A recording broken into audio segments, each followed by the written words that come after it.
ಕೋಗಿಲು ನಿವಾಸಿಗಳು ನಿರಾಶ್ರಿತರಲ್ಲ, ಲಕ್ಷಾಧಿಪತಿಗಳು. ನಡೆದಿತ್ತು ಕೋಟಿ ಕೋಟಿ ವ್ಯವಹಾರ.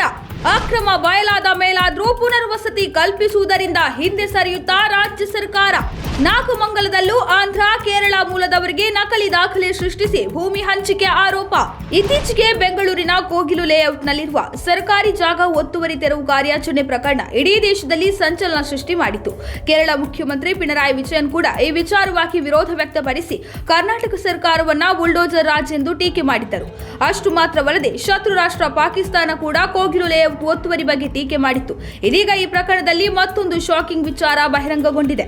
ಕೋಗಿಲು ಪ್ರಕರಣಕ್ಕೆ ಸಂಬಂಧಿಸಿದಂತೆ ಪೊಲೀಸರು ನಡೆಸಿದ ತನಿಖೆಯಲ್ಲಿ ಕೋಗಿಲು ಲೇಔಟ್ನ ಫಕೀರ್ ಕಾಲೋನಿ ಹಾಗೂ ವಸೀಂ ಲೇಔಟ್ನಲ್ಲಿ ಸರ್ಕಾರಿ ಜಮೀನು ಒತ್ತುವರಿ ಮಾಡಿದವರಿಂದ ಲಕ್ಷ ಹಣ ಪಡೆಯಲಾಗಿತ್ತು. ಸುಮಾರು 2 ಕೋಟಿ ರೂಪಾಯಿಗೂ ಅಧಿಕ ಹಣದ ವ್ಯವಹಾರ ನಡೆದಿತ್ತು ಎಂಬುದು ಬಯಲಾಗಿದೆ ಎಂದು ವರದಿಗಳಾಗಿವೆ. ಕೋಗಿಲು ವಿಚಾರವಾಗಿ ಆರೋಪಿಗಳಾದ ವಸೀಂ ಹಾಗೂ ವಿಜಯ್ ಮತ್ತು ರಾಬಿನ್ ಎಂಬವರ ಬ್ಯಾಂಕ್ ಖಾತೆಗಳನ್ನು ಜಾಲಾಡಿದಾಗ ಕೋಟ್ಯಾಂತರ ರೂಪಾಯಿ ವ್ಯವಹಾರ ನಡೆದಿರುವುದು ಗೊತ್ತಾಗಿದ್ದು, ತನಿಖೆ ತೀವ್ರಗೊಳಿಸಿದ ಪೊಲೀಸರಿಗೆ ಕೋಗಿಲು ಲೇಔಟ್ನ ಫಕೀರ್ ಲೇಔಟ್ ಹಾಗೂ ವಸೀಂ ಲೇಔಟ್ನಲ್ಲಿ ಸರ್ಕಾರಿ ಜಾಗ ಒತ್ತುವರಿ ಮಾಡಿ ಶೆಡ್ ನಿರ್ಮಾಣ ಮಾಡಿಕೊಳ್ಳಲು ಆರೋಪಿಗಳು ಲಕ್ಷ ಹಣ ಪಡೆದಿರುವುದು ತಿಳಿದು ಬಂದಿದೆ.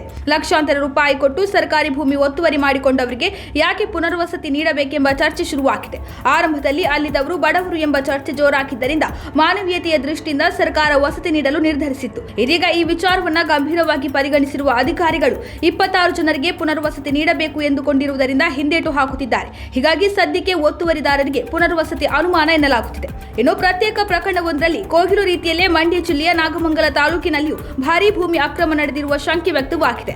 ವಲಸಿಗರಿಗೆ ನಕಲಿ ದಾಖಲೆ ಸೃಷ್ಟಿಸಿ ಸರ್ಕಾರಿ ಭೂಮಿಯನ್ನು ಅಕ್ರಮವಾಗಿ ಮಂಜೂರು ಮಾಡಲಾಗಿದೆ ಎಂಬ ಗಂಭೀರ ಆರೋಪಗಳು ಕೇಳಿಬಂದಿವೆ. ಸಾಮಾಜಿಕ ಕಾರ್ಯಕರ್ತ ರವೀಂದ್ರ ಅವರು ಈ ಕುರಿತು ಗಂಭೀರ ಆರೋಪಗಳನ್ನು ಮಾಡಿದ್ದು, ಬಗರ್ ಹುಕುಂ ಯೋಜನೆಯಡಿ ಗರಿಷ್ಠ 4 ಎಕರೆ 38 ಗುಂಟೆ ಮಾತ್ರ ಸಕ್ರಮಗೊಳಿಸಲು ಅವಕಾಶವಿದೆ. ಆದಾಗ್ಯೂ ನಿಯಮಗಳನ್ನು ಉಲ್ಲಂಘಿಸಿ ಕೆಲವರಿಗೆ ಮನಬಂದಂತೆ ಹೆಚ್ಚಿನ ಭೂಮಿ ಮಂಜೂರು ಮಾಡಲಾಗಿದೆ ಎಂದು ಆರೋಪಿಸಿದ್ದಾರೆ.